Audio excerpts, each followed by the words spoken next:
Starting and running a business is hard, but you don't have to do it alone. Whether you're an established business owner or thinking about starting a side hustle to earn extra income, I am here to teach you how to show up as your unfiltered self, level up your business, and thrive as a mompreneur. Let's embrace the chaos and start enjoying the journey together. I'm Amy Traw, and you're listening to the Motivated Mompreneur Podcast. Welcome back into the Motivated Mompreneur Podcast. Today's conversation is going to be nothing short of phenomenal. I met Darcey in a networking group a few months ago, and I'll tell you, she brings so much to the table. So with that being said, Darcey Elizabeth, welcome in to the Motivated Mompreneur Podcast. Yes, Amy, I'm so happy to be here. I'm so excited that you have joined me today. Can you share a little bit more about yourself with our listeners, who you are and what you do? Yeah. So as Amy said, I am Darcey Elizabeth. I call myself the networking queen because I do all things networking. And what I mean by that is I help entrepreneurs build their network through connection, collaboration, and simply standing out in their expertise. I love it because collaboration is one way that as business owners, I think we forget about so Yeah. often because we're so stuck in our own heads. Collaboration can really skyrocket your growth so quickly and literally does not cost anything. You don't need to be spending money on ads. You don't need to be spending hours on Instagram. Collaboration is where it's at. What's your take on Yeah. that? Oh, yes. 100%. Because here's the thing. So many times we spend so much on the social media. We're like, okay, how should we do Facebook ads? How should we do Instagram ads? What do I need to be doing for content? But I always say, like, when you start to collaborate, it's going to be so much easier. It's actually the best lead magnet, in my opinion, because you are going to cross audiences, right? It's more fun. It's more natural. It's more you. And that's actually what gets the sale, right? And not even just a sale, but more like bringing people into your world. For instance, we're doing this podcast, right? You've been on my podcast. I know for my community, they love mamas, right? I'm a single mom and they always are looking for mom communities. So who better to bring on Amy, right? And you get in front of an audience that's already warm.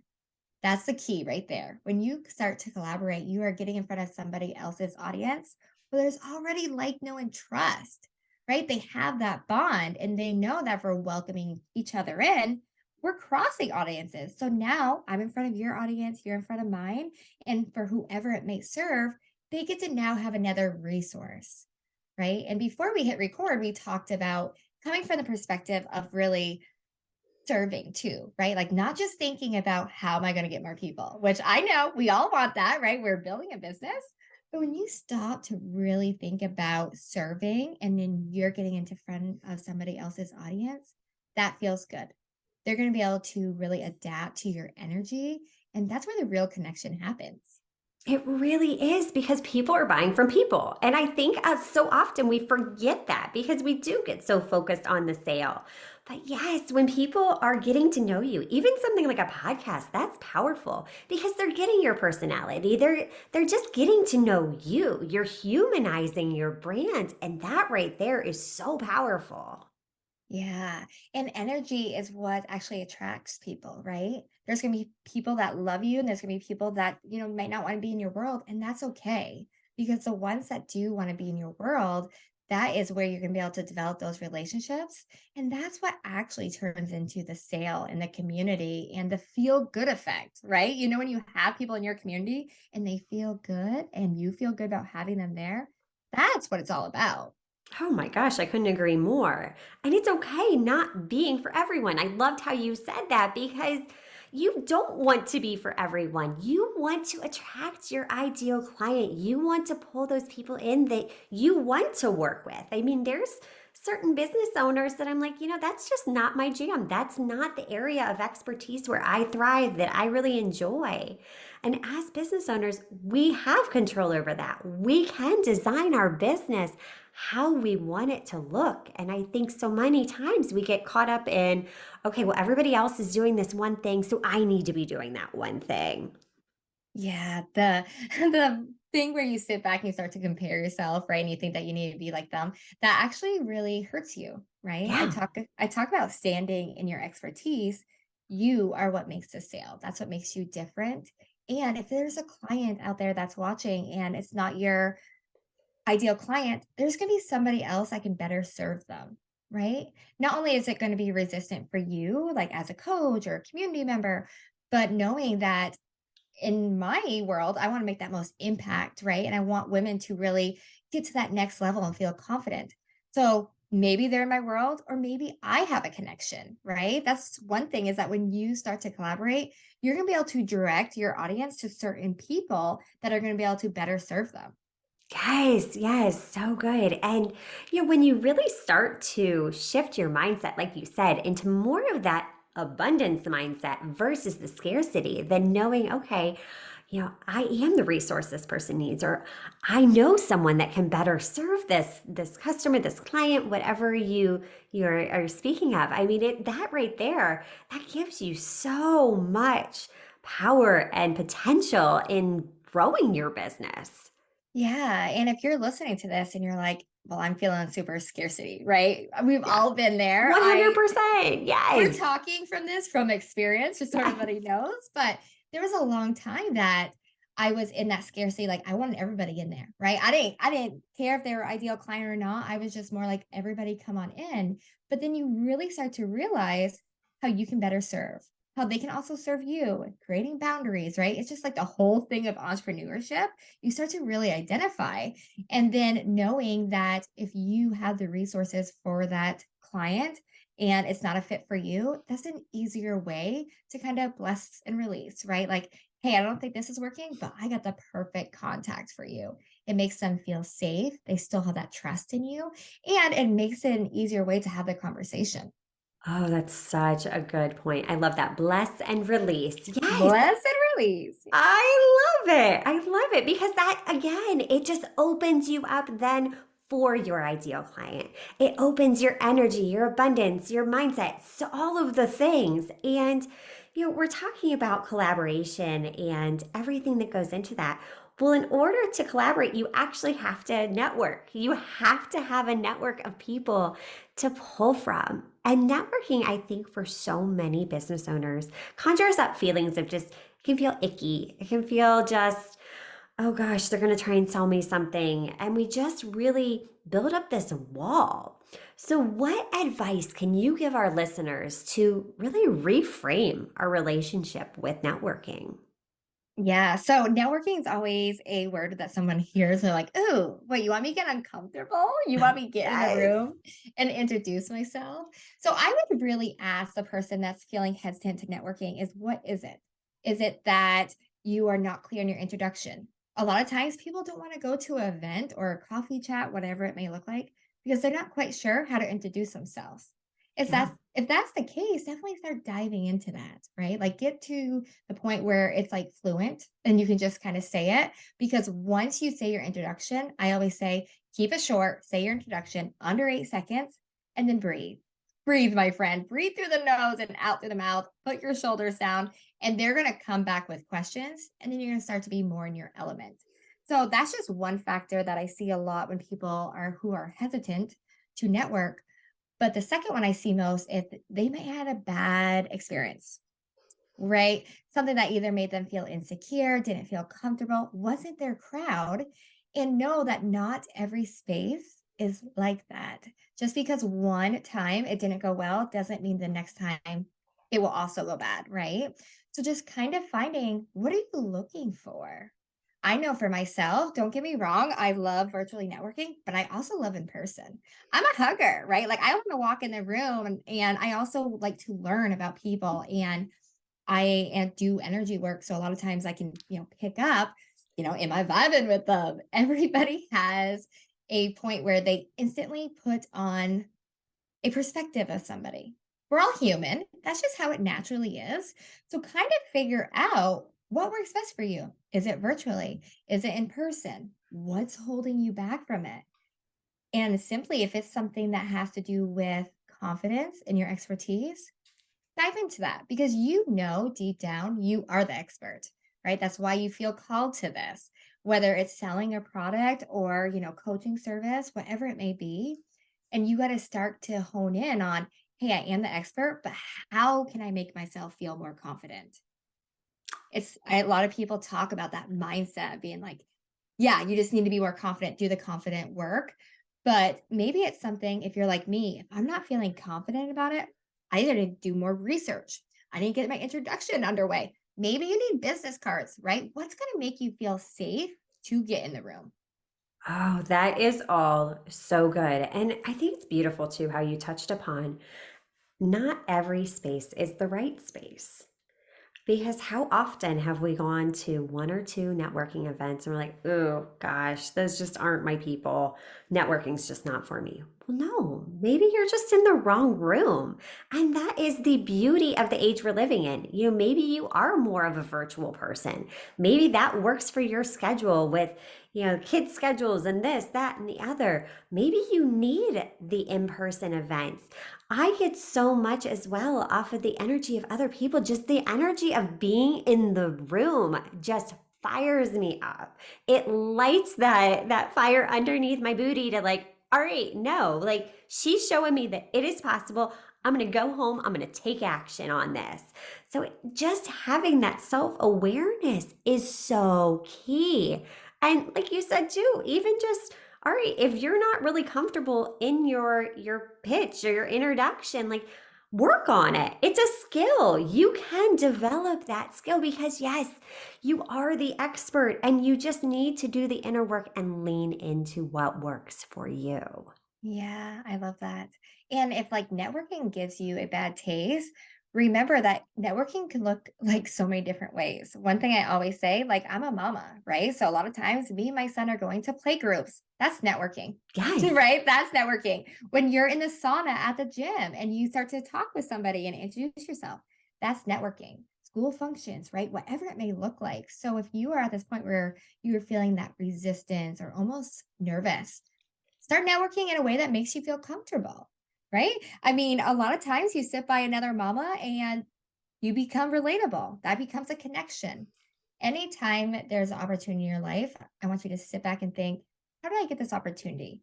A lot of times it's from a connection, whether it is somebody else that's running a business, another mama, somebody you met in the grocery store. There's so many ways to build your network. I love it. I absolutely love that because, yes, every single connection is networking, whether you like to label it or not. It is. That's what it is. Networking is just building relationships. And, speaking of relationships, we touched upon this earlier getting in the room. That is where I have grown so much as a business owner, getting into different events locally, outside of my bubble, getting into new rooms. That right there has been a game changer. What's your take on getting in the room? Oh, yeah. I am a firm believer on getting in the room. That's actually why we sit here today on this podcast. 2 years ago, I went to a women's event. I took really bold action and flew out to Arizona all by myself. Went to a women's event, didn't know anybody. And even though it was the most scariest thing I ever did, it was the best thing I ever did. Right. When you start to get into the room with people who are like minded, you see the possibility, you see the motivation, you can feel the motivation given to you. And as you know, as an entrepreneur, there's going to be ebbs and flows. So if you can find the rooms with like minded people that are going to cheer you on and you're going to cheer them on, that's where the real fun begins. And that's actually where the growth happens. Yeah. Yeah, it really is. And it does take bold action. It can be so stinking scary to get into Yeah. those rooms by yourself. I've done that before too, where I'm like, you know what? I know I need to push myself out of my comfort zone. So I'm going to just do the darn thing and get in the room. And most times when I've done that, I've actually run into somebody that I've met somewhere through the grapevine. That's another beauty of growing your network is that you're never alone. It's like, wait, don't Mhm. I know you? I think I know you from Instagram, or I think I know you from we connected on LinkedIn, or, there's so many different ways that you're never really alone. But then surrounding yourself by other people that totally get it, it does. It challenges you to step outside of that comfort zone and grow and develop and become a better business owner. Yeah, and it also is a point where you can prove to yourself you can do it, Yeah. right? We stay in this mode where like, yeah, I don't know if I can actually get in there if I don't know anybody. And then once you do it once, you're like, you know what? I can do this. What else can I do? Yes, exactly. I heard a great analogy once. It was this little boy like standing at the top of a diving board. And you're just so scared to like dive in and you're like questioning yourself and I don't know, this is going to what am I going to think? What am I going to do? Am I going to be able to swim to the side? And then you do it. And it's kind of fun. And then you keep doing it over and over and you have more and more fun. And then you get, you start to do flips and tricks and all of these different things. And yeah, it's doing the scary things that you start to have fun. You grow as a person, you grow as a business. And that right there is a game changer. Yeah, my 2 tips when it comes to getting in the room, if you're feeling really resistant to it, is 1, what can you do to make yourself feel better, right? A lot of Yes. times it's just that we're uncomfortable, we're like Yeah. nervous, and that's normal. It's something new and it can be super intimidating. So ask yourself, like, what can I do to kind of feel better? Is it making sure your outfit is the one you want to wear, right? Is it your introduction? Is it knowing where the bathroom is, right? Like little things like that can actually help. And then number 2, if you don't go, how's that gonna feel? Because that disappointment, you just allowed yourself to not keep a promise to yourself. So if there's something you wanted to do, you bought the ticket and then you don't end up going because of fear, you then are letting yourself down and you almost tell yourself like, "Hey, you know what? You didn't do it, so now we're not gonna get into another room." Do you know what I mean? It's almost like your Yes. mom telling you, "Hey, you didn't follow through, so now here we are." So just kind of really ask yourself, what feeling's worse, being anxious and nervous when you go in the room or having almost that disappointment that you didn't go?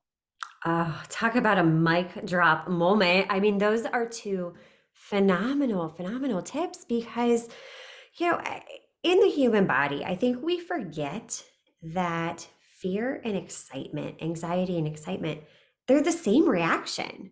Our Mhm. bodies don't know how to differentiate that. So even for me, sometimes I'll have to take that step back and be like, is this really like me feeling anxious and nervous? Or is it because I'm excited? Because I know what the potential is to come out of this event. And then, yes, tip two that you said, like, oh gosh, if I don't get there, if I don't follow through, I have to face me. I have to stare at me and process that. And I think that's almost a heavier feeling having to have that weighing on you that, you know what, I let myself down. Then, Right. that temporary little bit of discomfort that again, it's temporary and you grow through doing the uncomfortable things. Yeah, and if you are at a point where you're like, I don't know how to take my own advice, kind of ask yourself what you would tell your kid, right? Like Yes. I always think about like the little girl in me, or talking to my son. We push them to get outside their comfort zone and make friends, right? What are you always saying? Okay, well, be open to making friends, or this. Hey, how's your friends? Right? You're asking all these questions. Same with us, right? Yes. Friends is what makes the world fun. That is what we're meant to do. We're human, we're meant to connect, and entrepreneurship can be lonely enough. So build the relationships. And a lot of times, getting in those rooms are where you're going to find those relationships that are really going to not only stretch you, right? Stretch you in your business, keep you motivated, but also the friend that you can call and be like, I don't know about you, but I'm about to have a mental breakdown. Like, you know what I mean? Like, let's Yes. be real here. Those are so crucial to our being. They are. Right, because we're human beings. We are meant to connect. We are social beings. We need that to thrive. You put somebody in solitary confinement and they don't do well. It's Right, been proven right. time and time again.